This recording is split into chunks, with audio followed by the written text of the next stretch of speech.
la gesta de los trabajadores de la Ford. La madrugada del 14 de julio de 1985 era fría, como se podía esperar, pero el clima en el kilómetro 35 de la Panamericana era otro. Adentro de la planta de Ford, cerca de 1.500 obreros debatían qué hacer ante el cerco represivo. En la asamblea, habían discutido que intentarían resistir el desalojo y se habían dispuesto, en distintos puntos del predio, a pesar de que sus 160 hectáreas lo hacían inabarcable.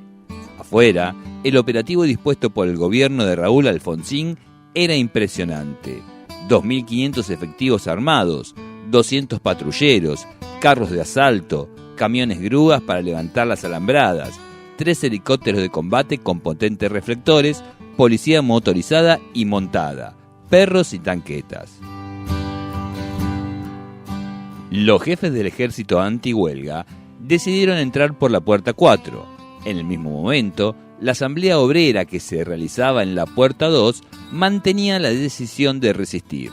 Minutos después, tras una breve resistencia y ante un escenario muy desigual, los delegados resolvieron concentrar a todos los trabajadores en puerta 2 para iniciar la negociación con el juez.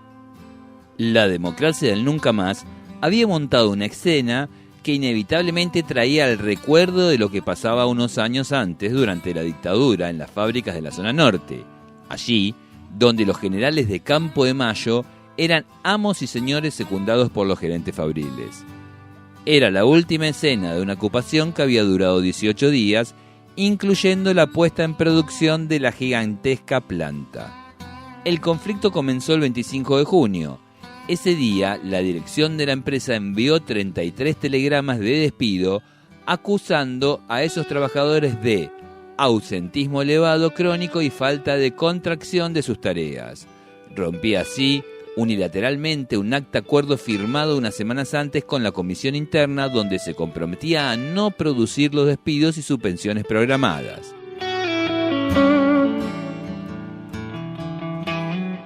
Pero no era un rayo en el cielo sereno. Hacía 2 meses, el gobierno de Alfonsín había puesto en marcha el Plan Austral, que entre otras cosas buscaba controlar la inflación. Consistía en una devaluación de la moneda que pasaba de llamarse austral y un congelamiento relativo de los precios y salarios. La pérdida del poder adquisitivo del salario venía acompañado de distintas medidas de ajuste por parte de las patronales que generaron una serie de conflictos obreros. El de Ford era uno de ellos. Para ser más concretos, la gran prueba de la resistencia de la clase obrera al ajuste alfonsinista. Los 33 telegramas eran, hay que decirlo, una clara provocación de la multinacional yanqui. En abril, el cuerpo de delegados de Ford había definido que no permitiría despidos. El 26 de junio, la Asamblea Obrera vota la ocupación. De sus 4.500 trabajadores, 3.800 se suman a la medida. La mayoría de los medios de comunicación comienza a demonizar la medida, alienándose con la empresa. El Ministerio de Trabajo considera ilegal la medida de fuerza, evitando dictar la conciliación. El 27 se realiza una nueva asamblea. Ante la conducción central de Esmata, los trabajadores deciden continuar las tratativas en el ministerio, levantar el paro y trabajar, pero manteniéndose en el interior de la planta. Un turno trabajaría mientras el otro continúa en estado de asamblea. Cuando llegan a sus puestos, notan que los capataces habían retirado las herramientas de trabajo. La Ford había iniciado un lockout patronal. Una nueva asamblea, en la puerta 2, ante la presencia de familiares y periodistas, decide mantener la ocupación. Se forman comisiones y se vota un reglamento interno. Los trabajadores se organizan por secciones que funcionan por asamblea. Se forman comisiones que se encargan de la vigilancia, la comida, la atención a la prensa, la recreación, las recorridas por otras fábricas y universidades para difundir el conflicto, pedir solidaridad y sostener el fondo de lucha. El 30 de junio se forma la Comisión de Mujeres. Las novias, esposas y algunas madres de los obreros se organizan para extender la solidaridad y se entrevistan con diputados y con el secretario general de la CGT, Saúl Ubaldini. El miércoles 3 inician una huelga de hambre en Plaza de Mayo. El conflicto se endurece. La Alianza Antiobrera confirma que el conflicto va mucho más que los 33 puestos de trabajo. Para la empresa, lo que está en juego es su plan de racionalización de la producción. Para el gobierno, el sostenimiento del Plan Austral con las consecuencias sobre el salario y los puestos de trabajo. Para la burocracia del ESMATA, la posibilidad de derrotar a los sectores combativos en el gremio. Los obreros de Ford Inglaterra realizan un paro de 12 horas en solidaridad con sus hermanos de Pacheco. Hacía 3 años había terminado la guerra de Malvinas, pero tenían claro que eran parte de la misma clase. El 11 de julio ocurre un hecho histórico. Ante las versiones de la empresa de que estaba en riesgo importantes máquinas y herramientas, los trabajadores deciden desmentirlo poniendo a producir la fábrica. El 11 y el 12 de julio de 1985, centenares de trabajadores ponían en marcha las secciones de camiones, motores, estampado y montaje, mientras otros continuaban en los puestos de guardia. La respuesta no se hacía esperar. El ESMATA aseguraba que en época de crisis no podemos hacernos los revolucionarios. Tenemos que ir a negociar con inteligencia. El ESMATA no había hecho nada por los despidos en Deus, Massey, Ferguson y El Detalle, ni haría nada por las que siguieron en Renault y en Mercedes-Benz. Para la empresa, se trataba de nuevas violaciones al derecho de propiedad, que exigían una urgente intervención estatal. Para Alfonsín, no existe ningún país en el mundo bajo cualquier sistema político que tolere ese tipo de ocupación. Tenemos que actuar de acuerdo con la ley. Su vocero aclaraba que el gobierno iba a garantizar la vigencia del orden constitucional, donde la propiedad privada es una de sus piedras basales. Con tanque y metralla, la madrugada del 14 de julio, avanzaron los uniformes azules hacia la planta de Henry Ford. Tras el desalojo, la empresa tomó nuevas represalias. No solo ratificó el despido de aquellos 33, sino que además dejó cesante a otros 338, incluyendo toda la comisión interna y el cuerpo de delegados. A pocos días de la reanudación de la producción, los despidos llegarían a 500. El juez penal de San Isidro procesó a toda la comisión interna.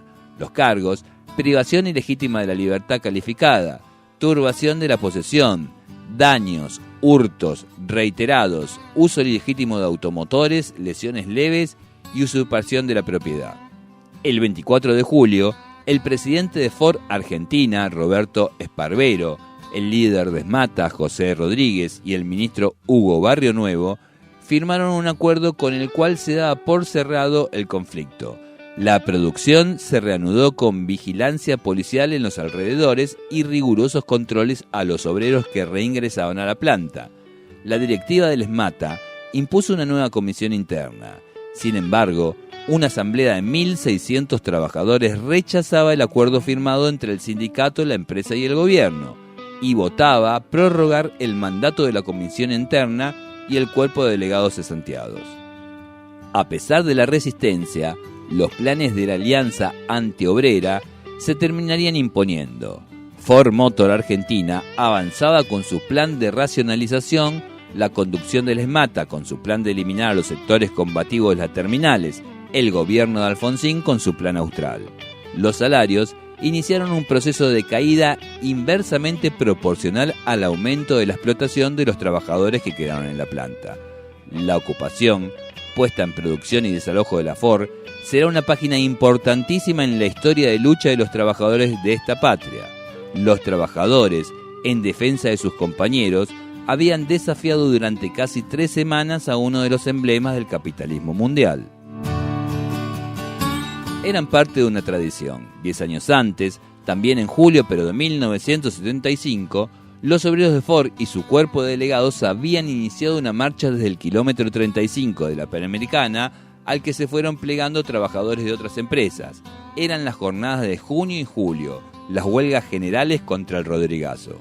Sin olvidarnos de la reciente sentencia condenatoria en la que la justicia dio por probada la participación de la dirección de la empresa Ford en crímenes de lesa humanidad, concluyendo con la responsabilidad de los exdirectivos, proviene de un conjunto de evidencias que arrojaron tanto fuentes documentales como testimoniales.